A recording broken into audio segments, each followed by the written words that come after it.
welcome everyone again to the September Policy Forum.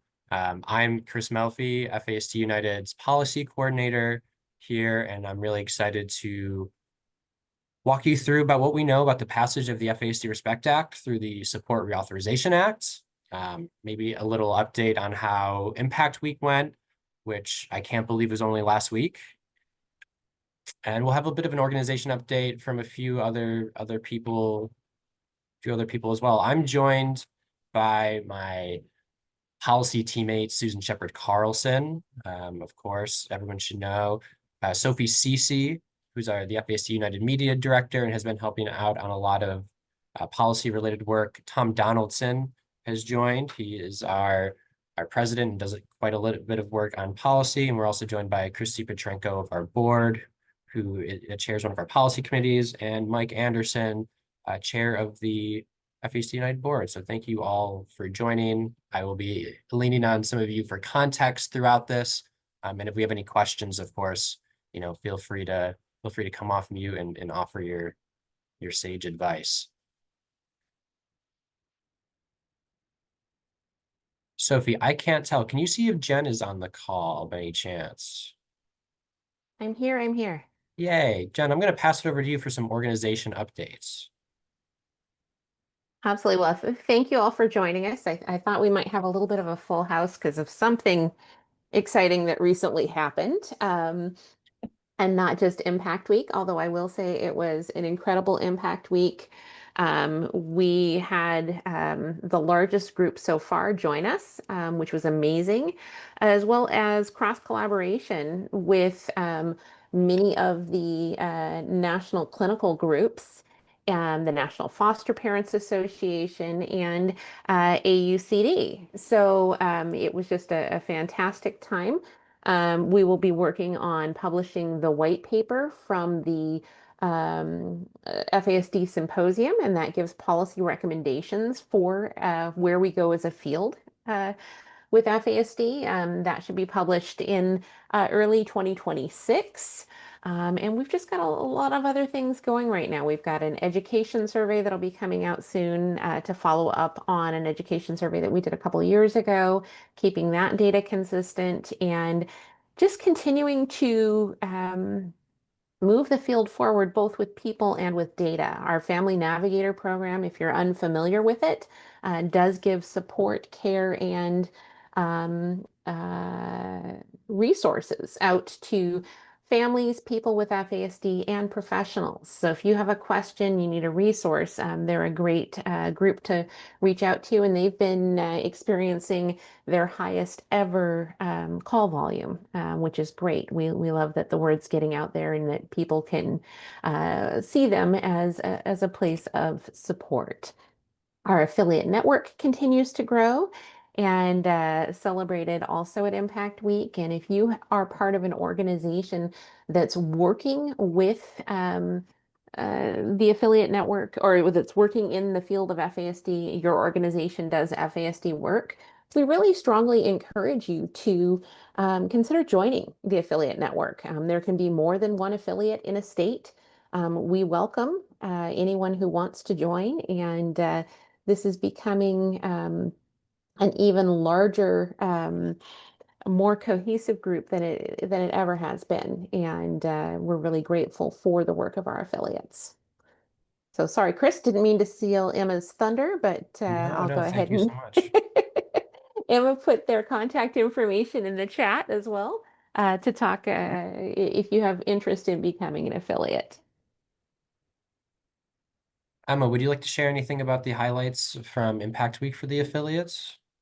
Sure. I mean, I'm still processing so many of the highlights, and any of you who know me know I'm slow to process, but oh my goodness, it was overwhelming with the affiliates last week. It was the biggest turnout of affiliates that we've had for an Impact Week, and that is incredible, especially since Impact Week really evolved from what used to be the Affiliate Summit.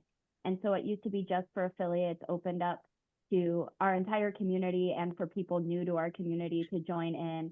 And it's so nice to see that that didn't just benefit other folks, that also benefited the affiliates, and the affiliates are having a rich experience with that as well. So that was wonderful to see, and see affiliates participate in new ways. I'm really grateful for the affiliates and our executive council on the network who helped us through volunteer and helping plan activities and things like that. And then 18 of our affiliates shared information about themselves in our poster reception. So sharing what they do, what programs and projects they're working on. And I have yet to hear, because we are meeting this week with all the affiliates, what kind of connections came out of that. So I'm sure there's a lot of good things that I don't even know about yet, because I haven't caught up with my affiliates, our affiliate. So wonderful week. Thank you, Emma. That's perfect. And I know I had a great time getting to interact with all the affiliates. I think I saw Rachel put in the chat such great energy from the affiliates this year, and I have to second that. So much great, positive, productive energy from the affiliates this year. So thank you all. And I have a feeling, Emma, you and I will be working very closely together over the next few years to build the affiliate network as the FASD Respect Act infrastructure is put in place. And with that, we're going to move on. And before we jump directly into this, I just want to give everyone an overview of what we'll be presenting today. This spot, you would usually have a slide that says, here's what the FASD Respect Act is. We're skipping that for now, just because that is kind of what the bulk of this policy forum is going to be about later on. We're going to go over, of course, what happened. How did we get to this point? How did the bill pass? And what we know about that. But then what is actually in the bill, what this means, what is going to happen next because of this, and what we all as a community need to do next to ensure that this legislation has the greatest positive impact it possibly can have. I felt the need to include this slide just because it's been a long time coming, but we get to move the needle twice. So over the last week, the bill went from sitting in the Senate Help Committee. And when I say the bill, what I'm speaking of is the Support Reauthorization Act, which the FASD Respect Act language with some minor tweaks was included in. We found out on Thursday, after most people had left Impact Week, that the bill was going to go through what is called unanimous consent process, which means it was voted on very quickly. And immediately after that, the bill was considered passed, enrolled, and passed on to the president's desk. We're going to go over the full timeline of the 119th congressional session, how we got here, exactly what happened, and again, what this actually means. But first, I would like to invite Tom Donaldson and Susan Shepard Carlson to maybe share some remarks, because they were unfortunately unable to join us last Friday when we had an impromptu get together with a lot of you, affiliates, advocates, to celebrate. And the two of them have been working on this for an incredibly long time, and I think it'd be appropriate to hear from them. Tom, you want to go ahead and then I'll follow? Okay, certainly. Chris, thank you very much. Yes, huge congratulations to all of you, and thanks to all of you. It really is a milestone in the history of FASD. It really is the last FASD authorizing bill was signed into law by Bill Clinton, so it has been a little bit. I think the biggest difference between that bill, is actually two bills, and the Respect Act, is the legislation from years ago was largely informed by many of you are familiar with this or have heard of the 1996 Institute of Medicine, or IOM report. And that was a scientific, academic study. The Respect Act was informed by you and represents the needs of the community. So I think that is an enormous difference, and something that we will now see going forward with the federal input in response to FASD. And, we all need, though, to make certain that intent, your intent, is followed, is that we have to all together now lead the process through appropriations and then ultimately agency action that gets the money out to everyone throughout the country. So we have just a vital asset now in everything we do, I think, because having this success, it will help with our efforts at the state level. I believe that they'll help our efforts in making this what it truly should be, which is a public-private partnership when it comes to investing in all that we need in the community. So we'll all be leveraging that. So this all came about. I mean, I remember, Susan, when you were going to rejoin the organization at FASD United, and you said, we're going to pass a bill. Oh, we have got to get this done, and we have to change systems. And then shortly thereafter, Jen came on, and Jen, sort of from the staff side, took over that policy effort. And really, the two of you pushed forward. Chris then joined. The rest of the team, we were fortunate to all along have, Mike Anderson and Kate Boyce back to the 90s in that original legislation. So a big thank you to everyone, and it's just a really exciting moment. But it is just a moment, and now we've got to go forward. So. Well, and I just want to echo what Tom said. It's been a real journey, and I do remember the moment when I talked to Tom, and I really felt that the only way that this would get through Congress is if we had a movement. Or you have a lot of really powerful legislators that would put something in, but it took a combination of all of the above. And when I got home on Thursday, I got a text from Cassidy from Murkowski's office, and she said, House version of Support Act just cleared the Senate, exclamation mark. I know it doesn't include all of the technical changes and other edits, but this is a big step. And I want you all to relish in that moment, because this is a big step. And also Ruth from Klobuchar's office was on that text chain, and she said it's a huge step. And we'll go in, but there was a vision of this bill, and those that began this journey, it was a big bill. And there are things still in that big bill, it was 64 pages long, that need to be addressed through Congress. So this is our first step. And I just can't thank God for COVID. I mean, we would not have been able to do what we did without COVID and Zoom and having all those meetings with members of Congress. And I said this at the affiliate summit, and it was Jen who coined, we were changing in the first section the name of the act. And she says, can we change these words? And so then it becomes respect. And that was brilliant, because it took more than just a bill. It took a marketing effort. We had to market it. And that's what's going to happen as we go down the path. So anyway, we need to get into the substance, but thank you all from the bottom of my heart. Thank you, Tom. Thank you, Susan. And I'm glad you both made note of the fact that, this was a first step. It was a big step.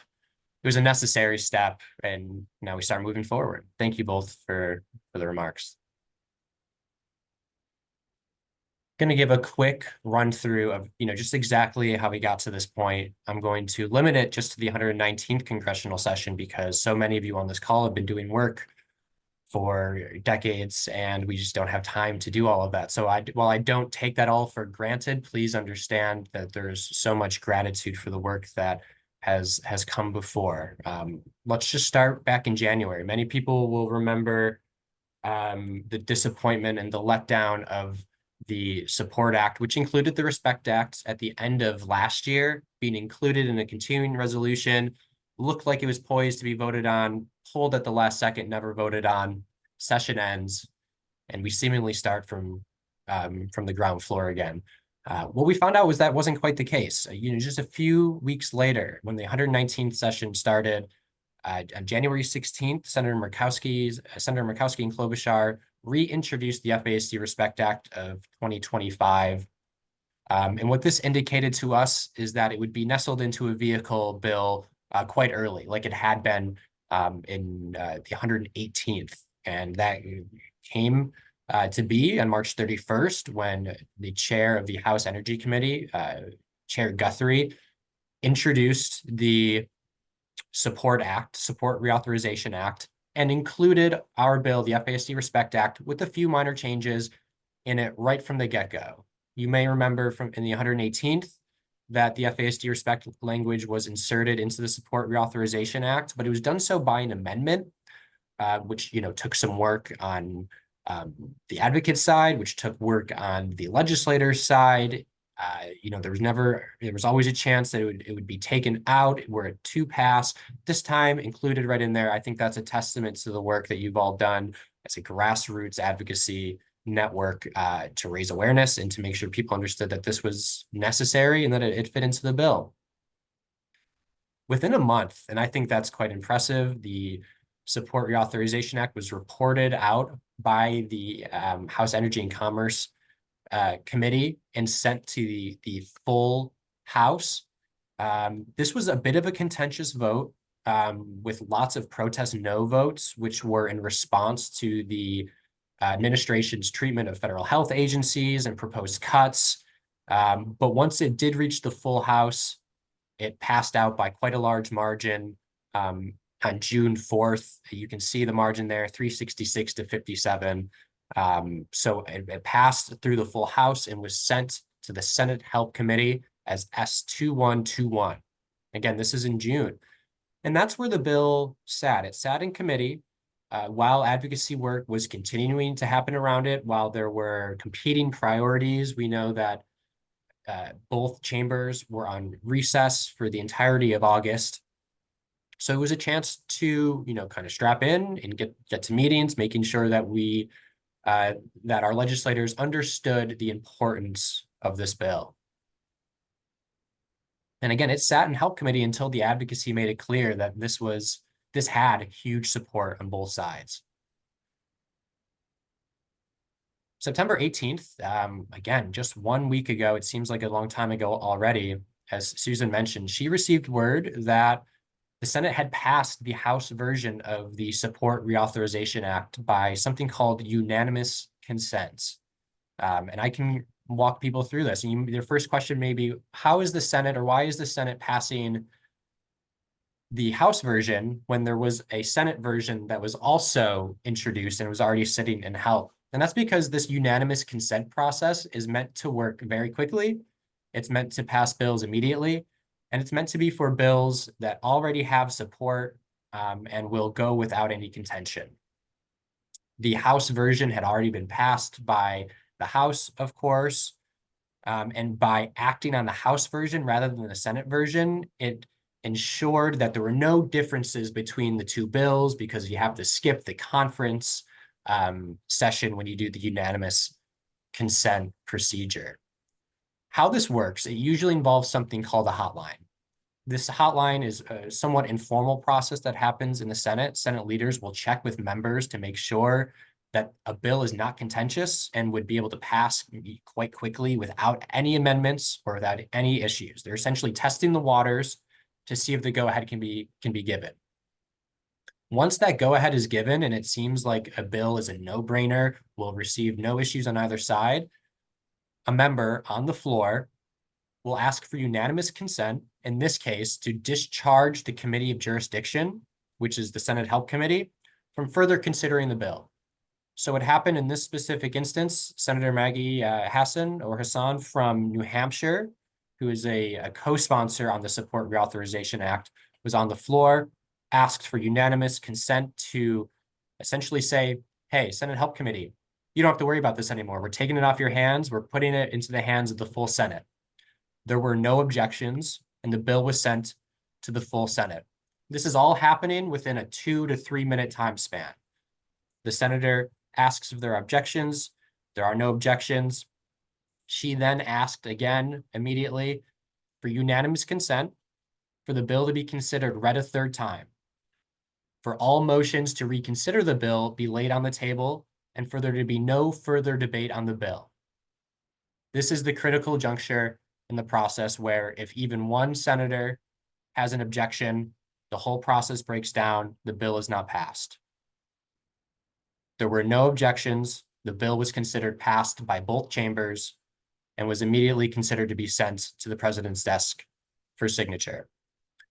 As of today, the bill still awaits a president's signature.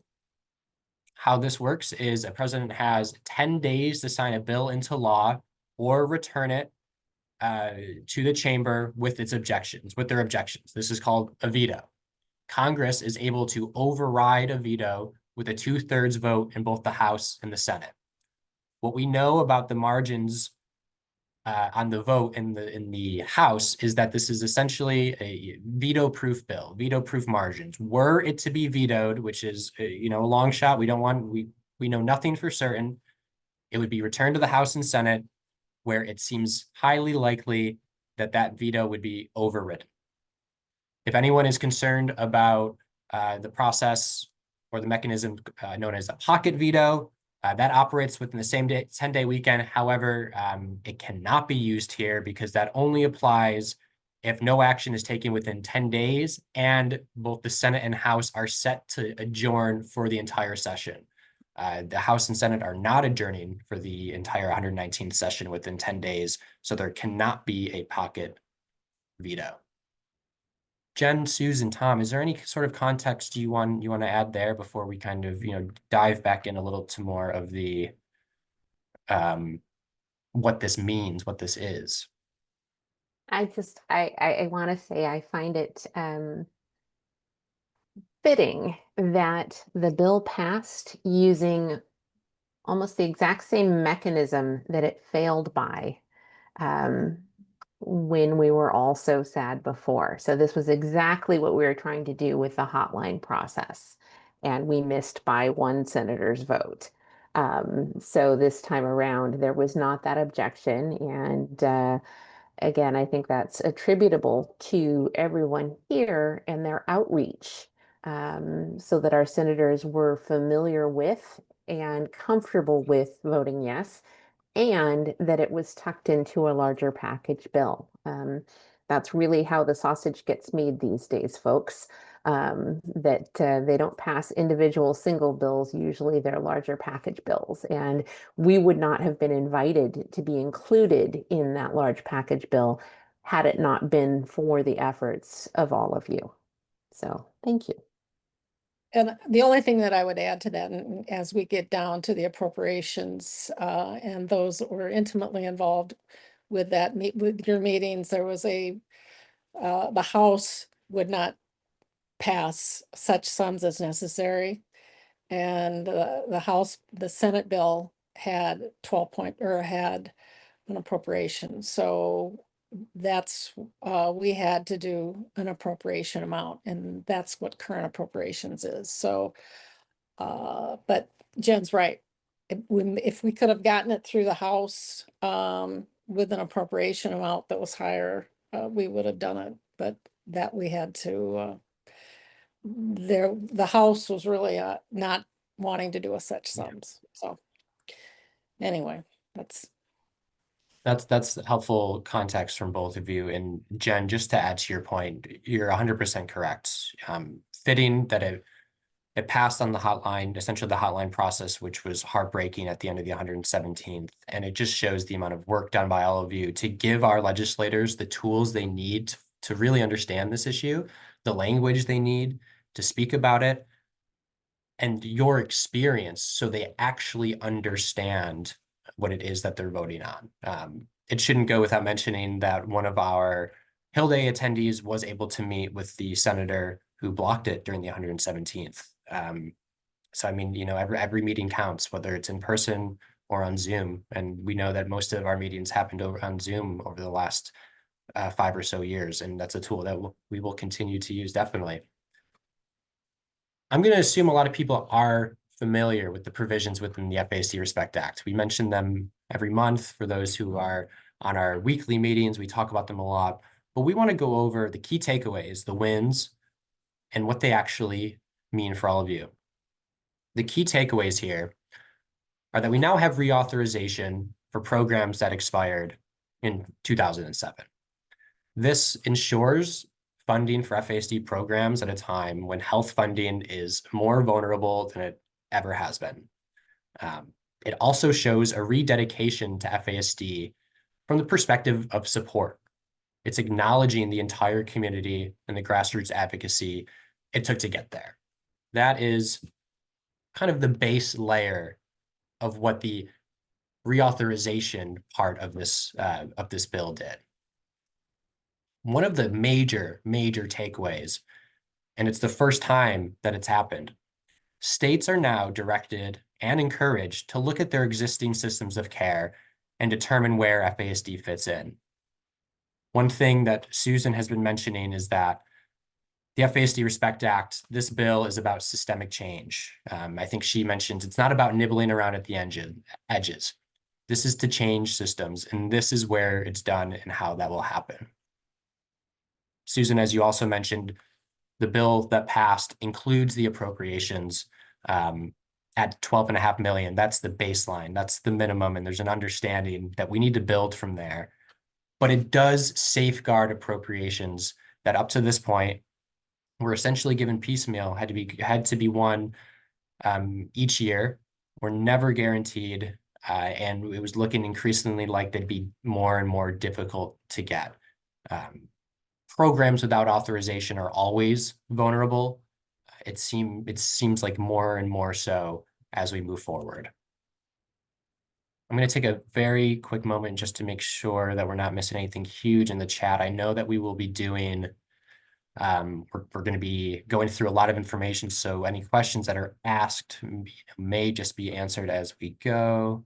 I've written them all down too for whoever is asking questions in the chat to make sure we go over during question time. Excellent. Yeah, I can see Sid had a question on the expectation of the appropriations, which we'll talk about in context in just a few minutes. So Jen and Susan, if we can make a note to talk about the expectation for appropriations once we get to our walls, that'd be helpful. Just to break it down into even more basic language, what this means. FASD programs have continued on since appropriations expired in 2007, but they were at risk of being taken away, and they were unable to be updated or added onto. This reauthorization safeguards what we currently have and lets us build more. It's a foundation. We've been talking about the FASD Respect Act is building the foundation for change. This allows us to start that. Again, it also shows the recommitment of Congress to FASD through the lens of support for individuals and families, and it's giving them an understanding that our systems can better serve this community. Again, this is what I think is the major takeaway, the big win, and what a lot of questions and work moving forward will be focused on. For the first time, states and tribes are encouraged to fit FASD into existing systems. There is going to be a comprehensive, coordinated strategy to allow states and tribal entities to fit FASD-informed services into what they already have. And again, we have the starting point of 12.5 million per year for fiscal years 26 through 30. This is essentially this is a number that we had to put in. It had to be put in if the House were to consider the bill. There's an acknowledgement that this is not what is needed, but again, it is where we build from.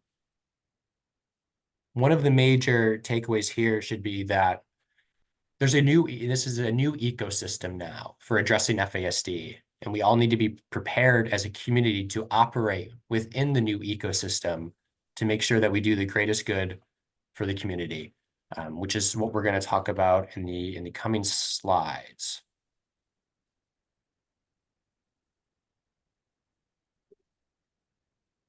We have been talking about the FASD Respect Act, again, as the foundation, building the foundation for change. And this has come up at different policy forums throughout the last few years, but we're going to use an extended metaphor or analogy where we're going to look at this like we're building a house.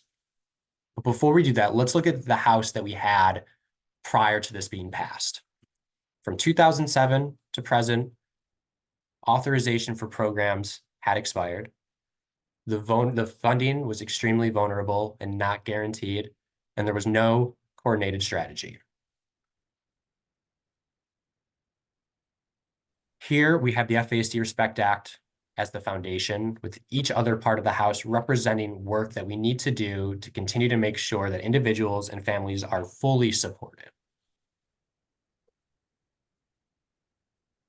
As Susan had mentioned just a few minutes ago, we had, I believe it was Tom actually, previous legislation, the blueprint was kind of top down. It came from legislators.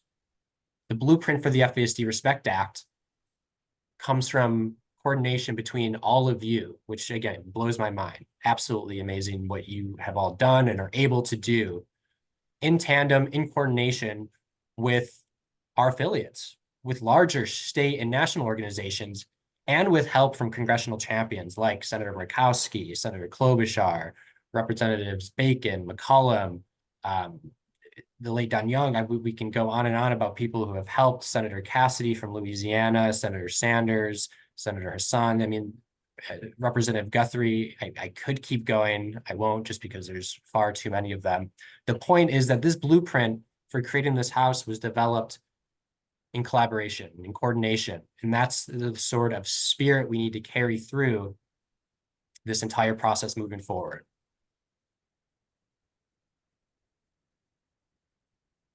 This bill being passed, the authorization for these programs, that's the foundation. With the passage, we've poured the foundation of our House, ensuring that FASD programs will exist and will be funded from 2026 through 2030. This is win number one. Public health funding is more vulnerable than ever, and without renewed authorization, FASD funding likely would have been cut or scrubbed from the budget. Again, it also shows a rededication and new perspective on support that is refreshing. Legislators now are also more likely to support this and related causes because they're not going to be seen as sticking their necks out. They're supporting a cause with authorization. Then again, what we know moving forward is that programs without authorization are at risk. So essentially, why would a legislator stick their neck out to win funds or to improve programs for something that may not exist in the next few years? Here we can see we have the people building the foundation and have been building this foundation for years, primarily you, the advocates, affiliates, and state organizations. Thankfully, we have had great congressional champions that have helped to build this foundation as well. And Susan and Jen, I want to give you both time to add any context or anything here before we move on, if you feel the need to.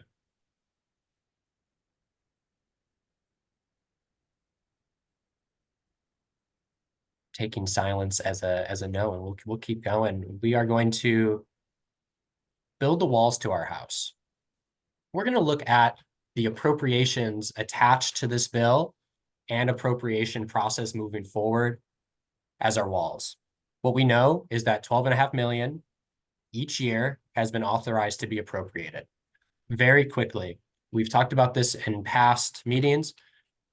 Authorization and appropriations are two different things. An authorization essentially tells you you can do something, while appropriations tell you how much money you have to do that thing. So this bill authorized $12.5 million to be appropriated. That's a suggestion from the authorizing committee to the appropriation committee. They do not have to do $12.5 million. That is a suggested baseline. We're gonna, with all of your help, fight for much more than that. This 12.5, this appropriation will provide structure and protection as we build this House. With the help of advocates and the appropriators that we work with, we can build much stronger walls, much higher walls, by asking for more funding and showing what that funding would be used for and the progress we'd make with that funding. Without this funding, the foundation that we just poured is at risk of crumbling and of not serving the communities that it needs to service. The actual services that are within the FASD Respect Act and authorized also can't really reach our communities without actual money to do them. There is obviously a need for higher appropriations to fund all parts of the bill, especially the systemic change part, which is the state and tribal capacity building. What we have had to this point is essentially the landlord special of, painting over light switches and painting over your windows so you can barely open them. Sure, money was being allotted towards FASD since 2007, but as I've mentioned, not safeguarded, no ability to build and to grow because there was no authorizations. I want to just go back very quickly because I want to point out there's a role for advocates and with the appropriators here. What we're going to share moving forward is a list of the appropriators that are most likely to be able to help us. And of course, they will be found on the House and Senate Labor HHS Appropriations Committee. We're going to have a lot of information going out with the recording of this session on Friday. Part of that will be an overview of both of those appropriations committees and how you can get started right away, making sure that they're aware of how appropriations need to be increased for FASD.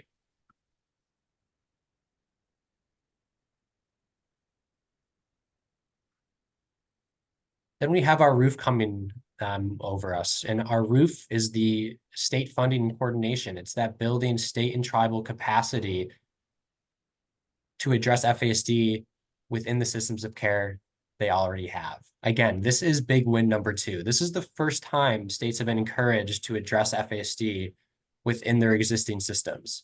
This is what leads to systemic actual change.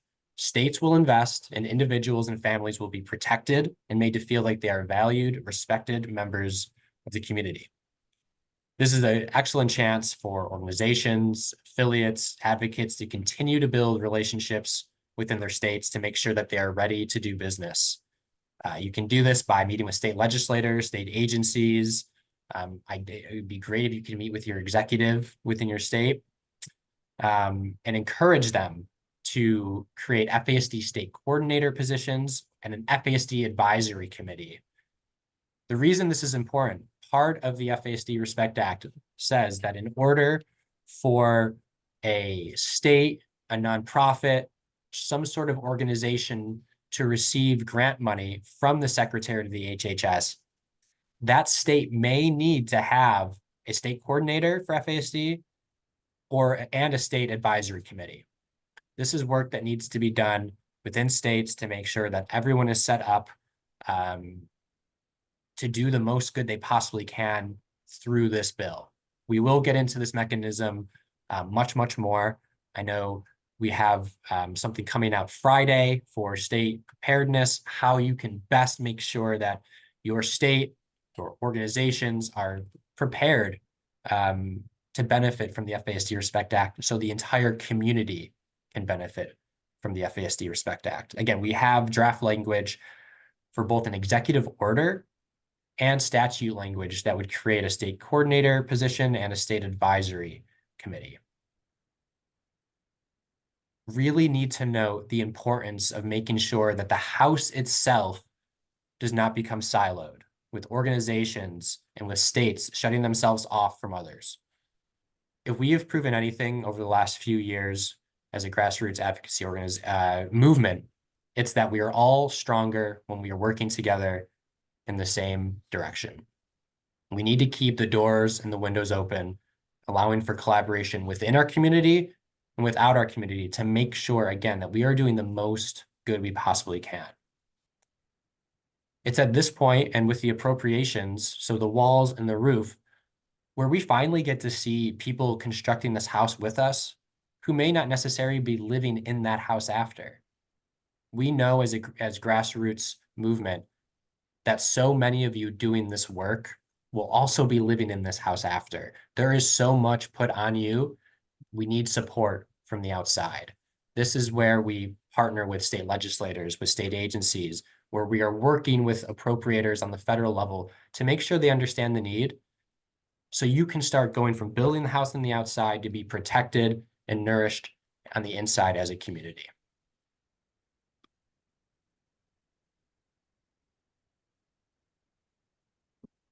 And finally, we have a look ahead at what this very necessary step of getting the FASD Respect Act passed could possibly lead to. Ideally, the work that you have all done and that will continue to be done will get us to a point where we can furnish the specific rooms inside this house with even more specific legislation above and beyond that can what be accomplished through this current bill. The FASD Respect Act, undoubtedly necessary first step in this process. For example, it took the autism movement until 2014 to get comprehensive legislation passed for autism throughout the lifespan. It does take time. We are well on our way towards building this movement into a place where we can get more specific legislation passed, but we need to continue to build on the foundation that we currently have.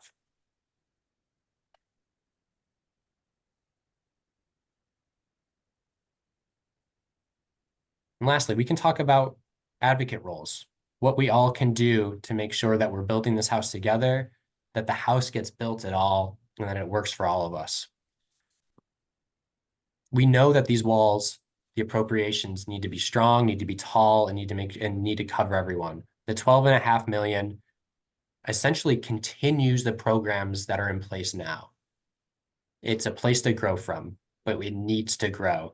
Advocates will have a huge part in this by engaging with their appropriators, engaging with senators and representatives who sit on the labor HHS committees in both the House and the Senate, making sure that they understand the need, but also making sure that they understand how money that is put into this will be seen on the backside.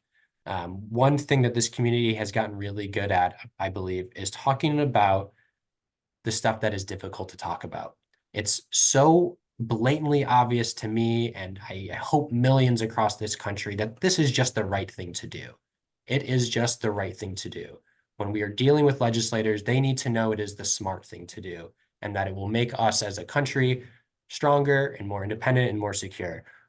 You have all become incredibly good at talking about how support for FASD is support for the community. Support for FASD is support for families. Support for FASD is support for this country. And we need to continue to do that to make sure, again, that our appropriators know that we need to fund well above and beyond the 12.5 million to make sure that the systemic change that is the legislative intent of this bill can happen. Advocates are going to be busy because you can continue to educate our systems of care, educate schools, educate doctors, educate everyone that will possibly listen about FASD and about where FASD services can fit in. And for affiliates and other organizations, we all need to be ready to work within this ecosystem created by the FASD Respect Act.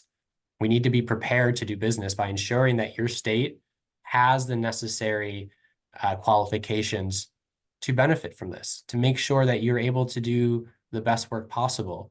And again, one of the mentions within the bill is that the Secretary of the HHS may require states, organizations, whatever it is, to have an FASD coordinator and an advisory committee. This is where affiliates, other organizations, and of course, advocates can advocate for this within their state legislators. Again, we have draft legislation and draft executive orders that would set both of these up. It's going to become increasingly important and necessary to be working within states, to be developing those relationships, and to make sure that we are prepared, again, to work as one in one direction. I think it was Emma yesterday had mentioned, when it comes to this, take a seat at the table, don't take the table, right? We all have something that we can bring to this and to grow. But if I've learned one thing over the last few years, it is just how incredibly powerful a movement can be when it is an actual movement working together in one direction. Jen and Susan, I would love to open it up to both of you real quick to provide some context as I scour the comments to see what we need to cover.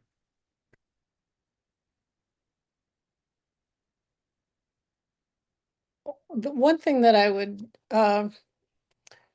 say is when we did the long bill, that was basically the dream of what we wanted. And we were directed by our I remember it was about 3 days. We had 3 days to draft, cut the 64 pages down to 3. Well, I think it ended up being 6, but there are a lot of good provisions in there on justice, education, some SAMHSA. And so one of the things going forward, or look at those provisions and deal with those specific issues. With regard to funding, you look at that original bill, and we had an overall number of 87 million, which was additional to what is in the current budget. So that was our, if you look at those provisions, and the building FASD state systems was, I believe, at 32 million. And the Center for Excellence, which is still in the bill, although they took out the language specifically for centers, but left provisions that what a center would do. And that was 8 million. So that kind of gives you a little idea. Frankly, we never thought this would pass before they finished the 26 appropriations. We thought we were all along, our congressional champion said it'll be after they do the budget. So so really we were starting to think about 27 budget. And so this will be like Chris has laid it out so well. This is the Respect Act is the authorization. Now we have to really do the same kind of thing with the appropriations. And I know we've got some really great advocates with people on those committees. So we're in really good shape. And I'm obviously an eternal optimist, but that's kind of what I'm thinking. Thank you, Susan. That's really helpful context. I'm just going to go and quickly answer a few things that we had. In the chat, we were asked if that 12.5 million is to be divided in a particular way. Now, Susan, you may have a better idea of this. In this language, I don't think it directs that money to go to the current CDC and HRSA programs, but it's that 12.5 million fits into what already exists, and that is where 11.5 million is currently at the CDC, 1 million is currently at HRSA. So that's kind of the idea there, with the intent to grow that appropriations very, very strongly to be able to more fully fund other parts of the bill. And you know, we've talked about the 117th Congress bill a little bit. That was a bit larger, a bit more prescriptive. Susan, 60 some odd pages, I believe, filled with amazing programs and directions. And I believe you had said that the appropriations that we had asked for in that bill, specific for the state and tribal systems, was somewhere around $32 million. Is that correct? Yeah, that's what I said, 32 million for the building FASD state and tribal section, which is really the heart of the bill, because unless you provide money at the states, they're the ones that are going to do the systemic change and looking at. And so the way it would work, it's not a block grant funding to states. It would be the agency, whoever is selected by the secretary, would administer that and would put out requests for proposal. And they could have, and Tom knows that well, they could have different categories. One that would do the grants to states. And so states would not request for proposal depending on whether it's going to be in 26, would be starting in April, but I don't, they've already passed the bills for 26, and so I think we could get a little bit of extra, but the big push that we're going to be looking at to fund those programs will be for FY 27, and they will be, and I can't stress more that now the work for advocates is really to look at your states. And I think we're going to have discussions with our team about how we can support those advocates in working with our states. We've already done the bill, and I don't know whether a lot of states have annual sessions. You could really start now in trying to get a bill introduced in your legislature and get that passed. Or if you don't, try to get your governor to sign an executive order, because that really shows the intent of the states. And they can put pressure also on Congress to provide additional funding. So, and there's funding in there for that states could do for training for affiliates or for, because you're going to have training for professionals. It's all kind of built in various things that states can do. Thank you. That's really helpful. And then just to add on, so I believe somebody had asked in the chat, are states more likely now to be involved and to pass something that would create an advisory committee and a statewide coordinator? And I think the answer is yes. How many meetings have people been in where they're meeting with someone from the state and they say, oh, well, what's the federal government doing? And vice versa. You meet with a senator and they say, well, what's the state doing? Now we have direction, we have coordination. The idea was that we have this bill passed. It's going to make it a little easier to get these systems put in place. My understanding of the 10-day veto period, by the way, is that the only day that does not count is Sunday. So every other day is a business day minus Sunday. So 10 days, excepting Sunday. From which date? From the 18th. I also read on congress.gov that it says in order for a bill to become a law, the president either signs the bill or allows the bill to become a law without a signature after the 10-day period. So that's something to also think about. Thank you, Sophie. And we may get prior warning from the author's office. We may not. It's up in the air. We're not 100% sure there. To answer another question, I believe it was Michelle Traeger in the chat on strategies to talk money with appropriators. Yeah, and I think part of it is showing where that money is going to go and what that money is going to produce. And that has to go above and beyond the so glaringly obvious human impact, right? There's the obvious benefits to families and individuals. But we need to talk about return on investment. $1, every dollar put into early identification and intervention returns $4 to $5. There's so many different routes of advocacy here. We have a resource, a full policy brief on this, and then also an infographic that talks about the case for FASD supports by supporting people and preventing costs. So Traeger, I think that's a place to start. And Susan, thank you for answering the secretary of the HHS in there. I appreciate that. And Sid's got a good question, and I think it needs to be answered. One of the really important provisions is in that building FASD state and tribal systems, and that's one of the things that is suggested that states look at all of their silos of funding. They have silos, federal government has silos, and as we all know, there's probably funding that if it's FASD informed, either intervention or prevention, it could be put into those existing silos. And that could be mental health, it could be maternal health, behavioral health, education. And so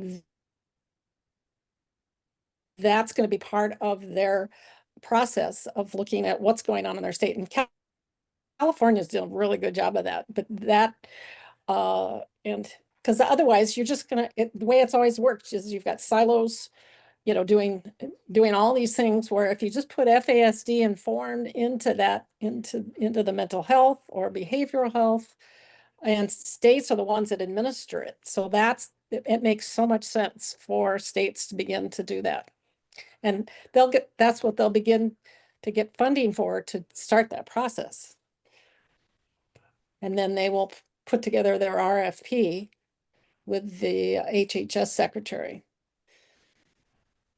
who is RFK Jr. Susan, while you're on the mic, we have another great question from Sid, and Sid, I'm sure this is something we might get into in the policy committee as well. Just asking if there will be a focus on existing federal funding streams that aren't already focused on FASD, and whether or not we have a matrix of all those federal agencies and funding streams, which is something that we can definitely get out to everyone. I know when people were in town for Impact Week, one of the asks on the Hill, if you're in the House, since there wasn't a bill introduced in the House, was to ask your representatives, hey, let's have a look at funding streams that could address FASD, that could be applied to FASD, and let's see how it fits in. Susan, I'll let you add some context there, but yes, Sid, absolutely. I think it makes sense to be looking at that and to have an organized matrix of seeing where all that money is coming from. Yeah, I've actually done that, but I didn't want to do any more on it because of what Trump had done with the agencies. And so I wanted to wait and see what happened with the House and Senate. And basically, they have gone with the existing agencies. They're not getting rid of SAMHSA or HRSA. So I think as soon as we have a bill, a budget, we'll be able to look at that. And I've already started looking at programs that I mean, there's agriculture, there's WIC, there's all sorts of, so we have the beginnings of that, and it'll just need to be updated. Thank you, Susan, and thank you, Mike, for adding the enrolled copy of the bill in there, just because that is the most up to date, and any sort of edits and corrections are in there. Tamara had another great question. What happens when if states don't have the full capacity that other states have to get into the resources? And I think that's a great question. The baseline national programs will still benefit everyone. The work being done at CDC and HRSA, that still benefits everyone. There is also provision within the bill that allows for technical assistance. So there may be states that, sure, they don't have the ability to maybe carry out some of the programs and services that are listed within the FASD Respect Act. Other organizations are able to provide technical assistance within those states to make sure that we have as much coverage as possible. Annette, you can come off mute.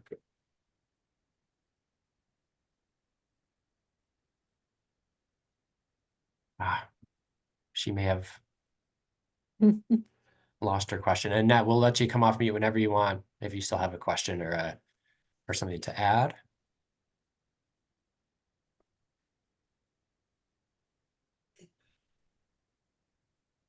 My mouse decided to go crazy and wouldn't let me unmute. So sorry. Can you hear me? Yeah. Okay, I'm sorry. I did have to step outside for a few minutes when we were talking about we built the walls, and now I just want to make sure I'm clear on this, because I think with all these bits and pieces in history, I got a little confused. So what we have, the Reauthorization Act, and that reinstates programs that expired in 2007. But it authorized 12.5 million that the CDC and HRSA already receives those funds. So that's a little bit of my confusion. And then, so at least though certain funding will continue within the CDC and HRSA. Then going forward, the next steps after the president signs this authorization bill, it goes to the House and the Senate's appropriation committees, and they could actually appropriate less than the 12.5 million. More or more. Yeah. Say that again. The bill itself won't be sent to the appropriations committee. That's kind of semantic, but less being appropriated does not seem super likely. The 12.5 was added strictly because the House leadership required there to be a number that wasn't such sums as necessary. 12.5 is in the ballpark of what currently exists.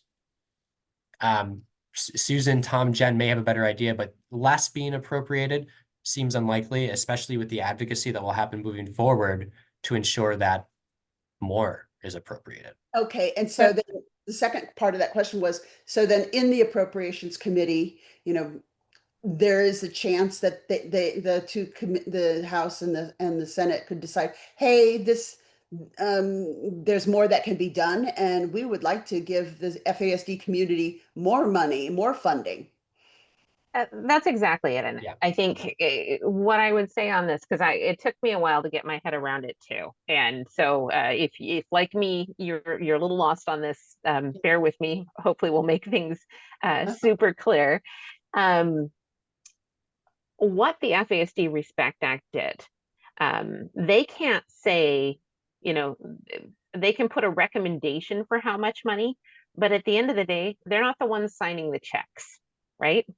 What they do authorize is, okay, we need this work done by these agencies or these parties. That is the authority that they have. That's the legislative intent. So now appropriations, it's our job to go to appropriations now and say, okay, this is the legislative intent. This is what needs to be done.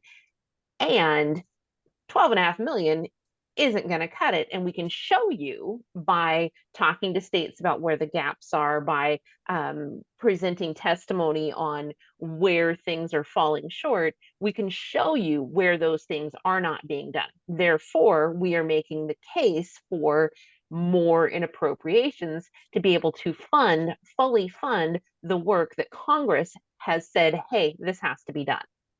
So that's where the opportunity lies. Congress has said, hey, this is important. Hey, this matters.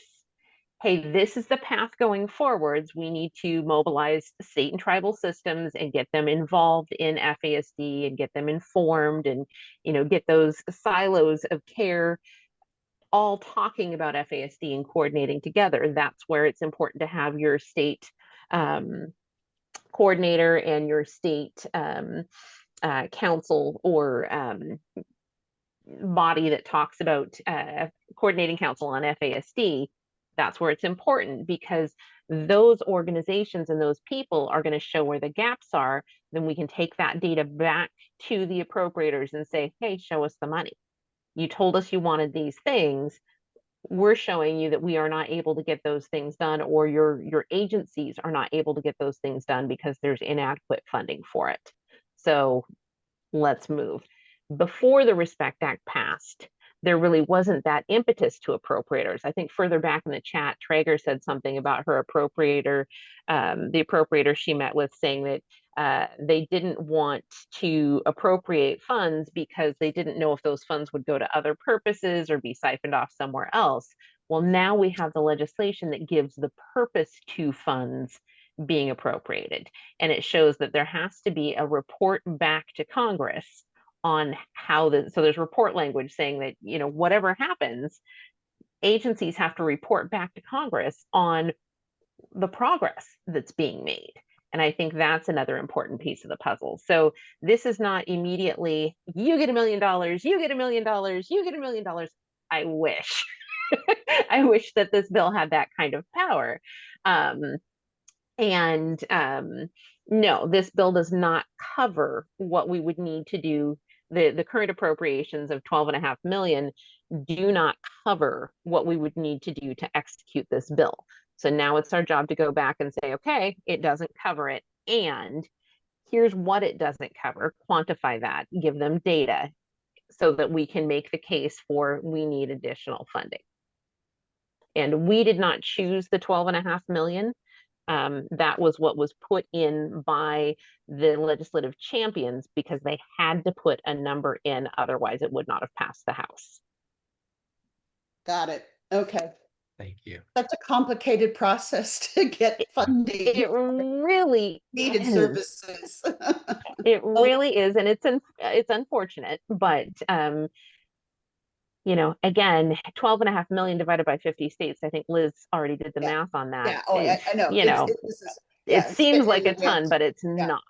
Yeah. Well, and I have to say that was never the intent of the FASD Respect Act, because that is existing funding. Yeah. And the building FASD state systems is new authorization. I mean, I know that so it was never the intent that this whole language was going to be 12.5 million. But, and so the push will be, you guys, for the FY27, because we never thought we'd be able to get this through before they were to do the budget for 26. So, okay. That's very helpful. So at least we have for sure the 12.5 for the FY26, but we need to be now for the remainder of this congressional session, we need to be working with the appropriations, the members of the appropriations committees. Okay. Yeah. Okay. Well, I at least an had FY I had one visit with somebody who's on the House Appropriations Committee, and they're in our corner, and so I know what to do. Yeah, so just an FYI, I know Sid had asked a little bit up, it's, both bills have 12 million in them in the line items, 11 for CDC and 1 for HRSA, so it's a, everything had to be cut something, and so that they cut. But we're gonna try to get some report language in, and try to see if we can get it bumped up, but they've already done their bills, and it's hard to, when they both have the same, it's hard to, there's no flexibility. Yep. Thank you. I don't know if anyone is still a little confused about the difference between appropriations and authorizations. I want to give a very, very quick overview. I'm going to mix metaphors very quickly though. So everyone just pretend I'm a little kid and I really want to join a soccer team. I have 2 parents. One of them I go to for approval. The other one I go to after I have the approval to get money to do that thing. So I want to join a soccer league. I go to my one parent that I always go to who's going to say yes or no.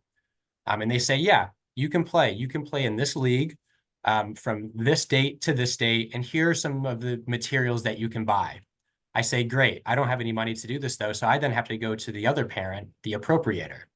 I say, hey, I was authorized by the other parent. They authorized me to play in this soccer league from this date to this date. I need this jersey. I need shin guards. I need cleats. Yes, exactly. So go to the outside uncle. Now I can try to make a case to my appropriator parent. You want to give me $30, but it costs $20 to join the league. And then I need this money to buy a shirt and to buy cleats and to buy shin guards.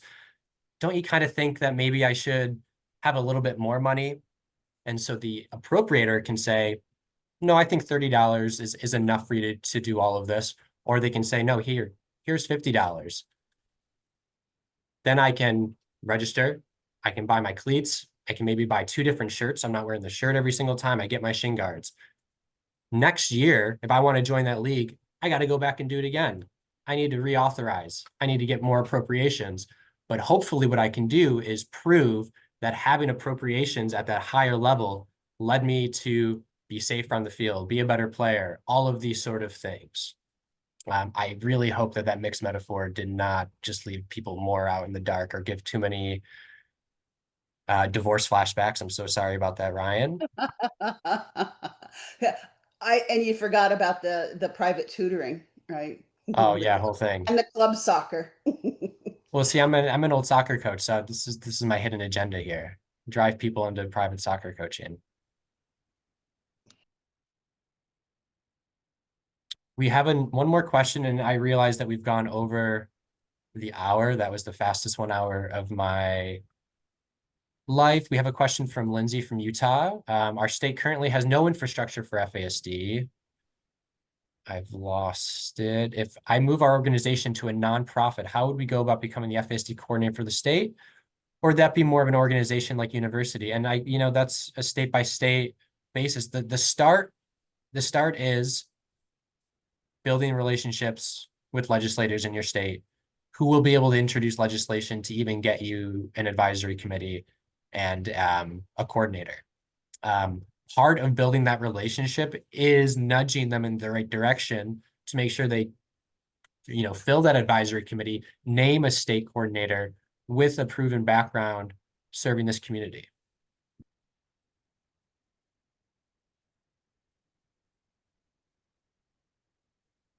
Yeah, I think you've got good opportunity there, because if you are working with your legislators to get something passed, you can say, hey, we really need this. Like if we were just to appoint anybody into this role, that probably wouldn't be helpful because there's a steep learning curve.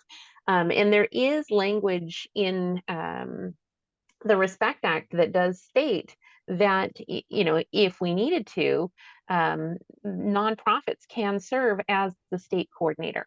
So, you know, there's opportunities to shift this in a way that works both for your state and works for the FASD community. So, you know, I think that just thinking through your strategy, and that's the big thing of this too, is that this is going to take some strategy. You know, Susan always talks about, you know, if you don't have you don't have a map, or if you don't have a plan, a destination, any road will get you there. um, you know, this is where we as a community need to sit down at a state level and do some strategic planning on what do you need FASD to look like in your state. Where, as Sid mentions too, where are there pockets of funding that may not be, they may not have a big shiny red FASD sticker on them, but they could benefit from being FASD informed? And is there funding that you could take advantage of there to help move the agenda forward? You know, same thing on a federal basis, on a federal level. So I think it's getting very clear on what we want to accomplish, and the original and the legislative intent of the FASD Respect Act lays that out very neatly. And so I'd start looking at that and then contextualizing, okay, what would that look like in my state? Doing an inventory of, you know, who are the legislative champions or potential champions in your state? How would you get to know them? How would you get to meet them? Do a listing of the agencies in your state.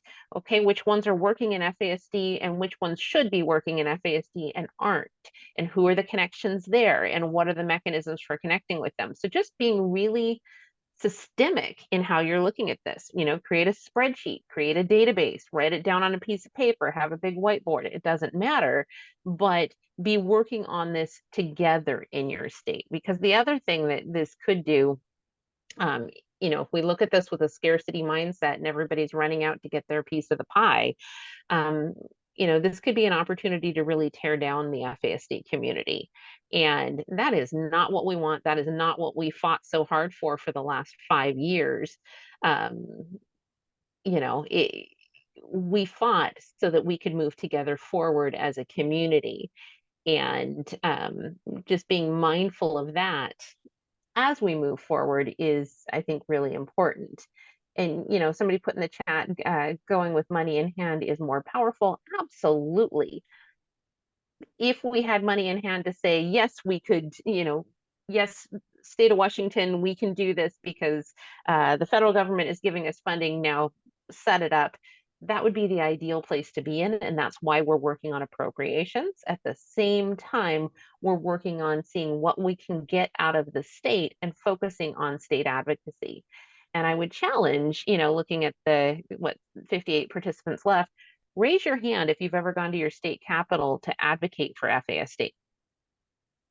I think we've done a lot of work on the federal level. Let's look at the states too, because we need to be working in coordination to make this work. So, and that's where we're going to be giving some support going forward, is also looking at states. How can you really maximize what we're able to do with the state in terms of FASD?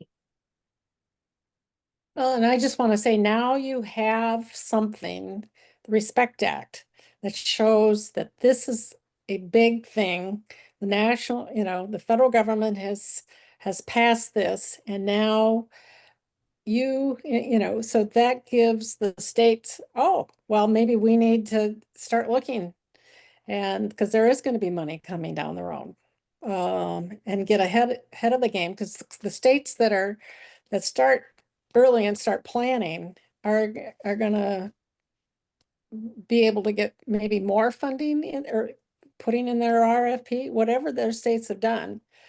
Because some states will just need money for planning, right? Some states will need, they're further along. They may need funding for looking, you know, for looking at screening and diagnostic capacity, or implementing intervention programs, or there's a list. If you look at the bill, there's a list of suggested things that the federal government is saying, these are really important. The states really need to start looking at these. And one of the things I have to mention, and I don't know that, and I have forgotten it, if you look at the language, it doesn't include funding for prevention for suggested things. That's not to say that they can't use it, but the focus is on the families, not on prevention. Because I thought, we're not going to spend all this time getting this Respect Act passed and having a health department, eat it all up on prevention ads. I'm sorry. We just, we're not. Anyway, so you're not going to be left. FASD United is going to try to look at it in the last days of the session, trying to get some money to help do some technical assistance to help states begin this work. That's kind of our goal. Whether that can happen or not is, we just don't know. But there's going to be a really concerted effort in next Congress. So it's going to be early. It's going to be appropriations. It's going to be early. So, but that's what we're going to want to get more money. So it's meaningful. Kathy, you've been waiting. Meaningful to Kathy, states. hoteling. Yeah. Let me see. What was I going to say? Oh, I know. Susan, quite a while back, you and I talked about how to proceed executive order versus going through your legislature. And you said because governors get voted out and in, that we probably should go through the legislature. Do you still feel that way? I think if you could do both, depending on what if the governor's just been recently elected, that buys you some time. But I think it's always good to get the legislature involved. Right. So, and some states, I think Texas isn't going to have a session next session. So some states won't have sessions coming up. So then they need to go to the governor to get it started. Well, we have started working with the state, and we have some people on both sides of the aisle. So I'm hopeful, and we've worked with the Department of Health and Human Services too in getting that started. I think we do need to get to the governor. Yeah. And I think, well, we're on a We did run both. here. We did both in Minnesota.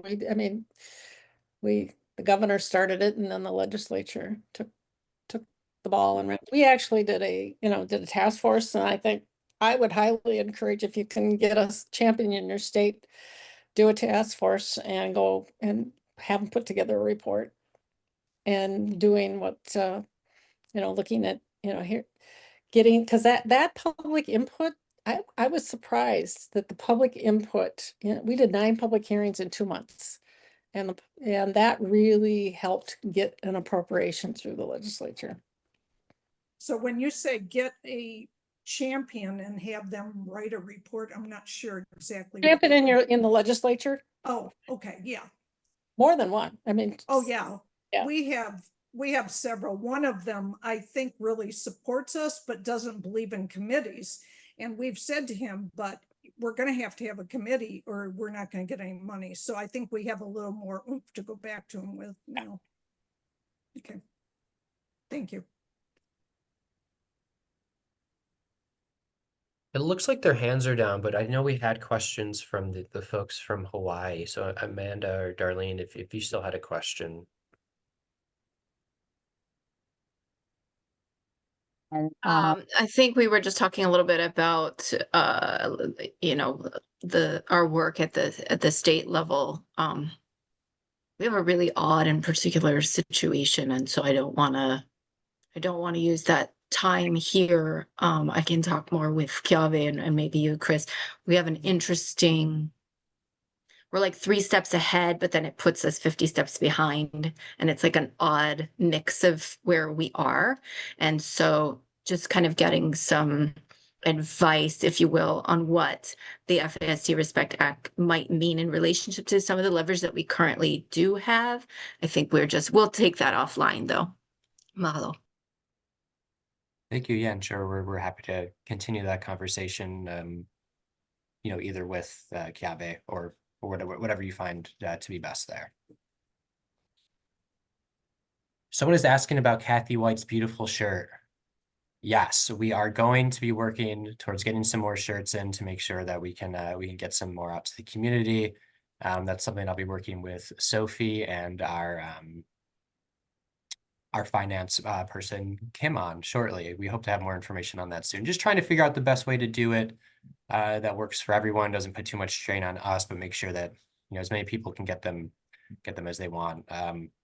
Looked into a few different options. If we go with a platform that's direct to print, the actual quality will be way worse. And Kathy, you're wearing it right now. It's a nice shirt. It's a nice shirt. We don't need to make it worse. That's for sure. It's great. We want them to last. We don't want to wash them once and lose them, please. Exactly. Indicative of what we want this bill to do. This isn't, we don't want, I would like to stay in this sector for as long as I possibly can, but I do not want to be trying to get something reauthorized because it has expired in 10 or 15 years. Same for this shirt. This is a great shirt. Let's keep it and build off of it. I'm done with my metaphors and analogies. I think I'm just a little too tired at this point. I think, the shirts are also indicative of one thing doesn't do one thing, right? And I definitely would like to make sure that the shirts are available to anybody who likes them, because they're super useful on wherever you're advocating to get the message across. And so, we'll do our best there.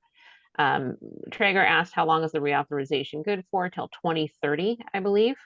But we want to get on it way earlier than that. Like this is I'm going back to the house metaphor, and sorry about this, Chris, but when you buy a house or you build a house, you don't just build it and leave it alone. You have to maintain it.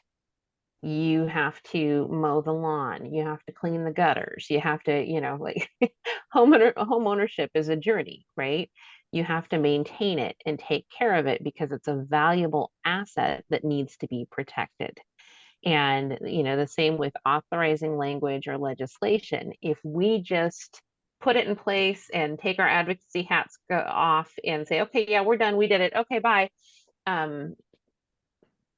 That's the same as buying a house and never doing upkeep, right? Yeah, it's great now. And over time, it's going to erode and no longer be usable. And I know for me, I want to make sure that the legislation we're working on and the things we're putting in place are going to have benefits for my children and my children's children and your children's children. I want this to grow and be bigger. And so it is important that even though, 2030 is a long ways in the future, or feels like a long ways in the future, that we're not letting go of the upkeep of our house. Even the foundation needs to be supported.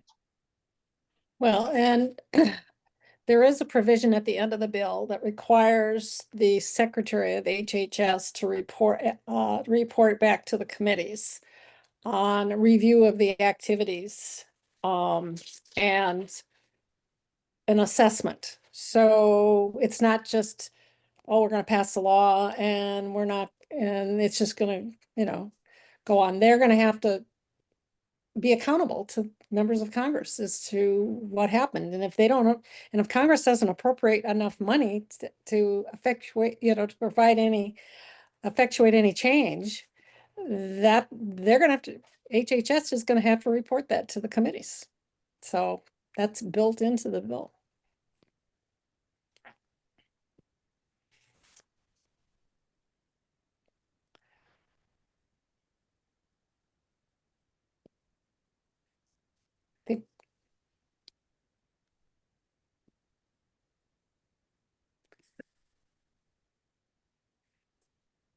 I know we had quite a bit to talk about today. I think there's still quite a lot to talk about and obviously a lot of work to be done. I stopped sharing screen before we could show what we hoped you all felt and think and would do.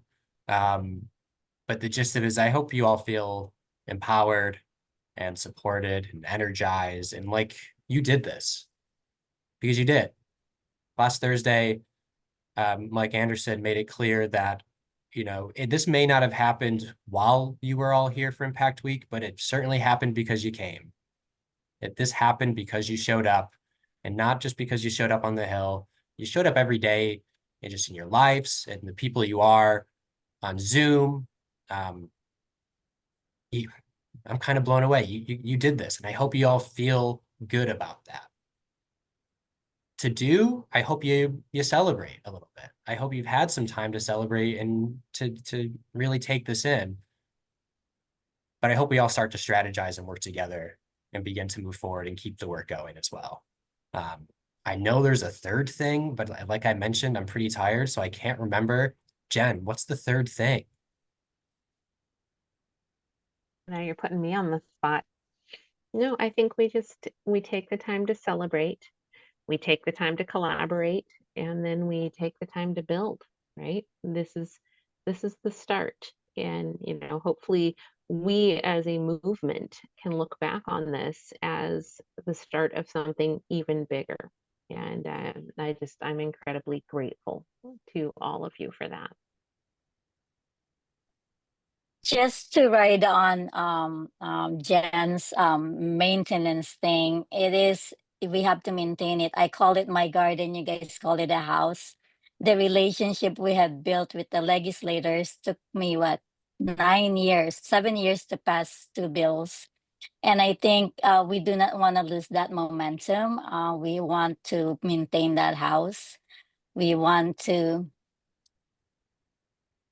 keep going, and that has great value into the future of all of our work. Thank you so much, everyone. Thank you, darling. That's a great reminder. We have to maintain those relationships, and you're going to notice around the midterms that the legislative aides that you've been talking to, they may be gone, and it will be important to ask where they went, because then you can do a warm handoff to one of your colleagues. Let's say they no longer work in Senator Murray's office, and now they're working in Senator Baldwin's office. Well, that's fantastic. I would then communicate with the folks in I believe Baldwin's in Wisconsin. I could be wrong. But I'd coordinate with the folks in Wisconsin and say, hey, this LA has moved from here to here. Give them a warm greeting and let them know that FASD is just as important in your state. I actually did that with Carl because one of the staffers that I've become very close to got married and moved to a different, well, she didn't move, but anyway, she moved to a different office, and I did that warm handoff. It was awesome.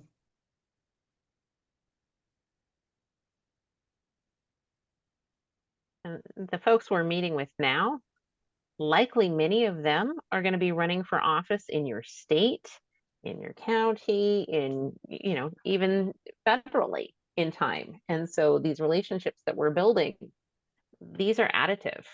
It's going to be important that we keep them up. I like the garden metaphor. Love the garden metaphor.